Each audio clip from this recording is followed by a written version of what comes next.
2008 मालेगांव बम धमाका मामले में आज की समाअत में 7 में से 4 मुलजमीन अदालत में हाजिर हुए। साध्वी प्रज्ञा सिंह ठाकुर समेत 3 दीगर मुलजमीन अदालत में हाजिर नहीं हुए, जिस पर NIA की खसूसी अदालत ने मुलजमीन की गैर हाजिरी पर नाराजगी का इजहार किया। अदालत ने इन मुलजमीन को 4 जनवरी को किसी भी हालत में अदालत में हाजिर होने की हिदायत दी। अदालत ने गैर हाजिरी की सूरत में सख्त कार्रवाई का इंतबाह दिया।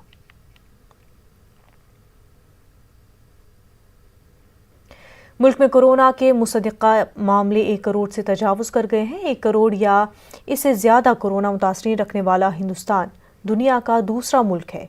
पहले नंबर पर अमरीका है। वज़ारत सेहत और ख़ानदानी बहबूद के ज़रिए जारी करदा इदाद-ओ-शुमार के मुताबिक 25,153 नए मामलों की तस्दीक हुई है। मुल्क में कोरोना के 3,08,751 एक्टिव मामले हैं। अब तक 95,50,712 अफराद सेहतयाब भी हो चुके हैं।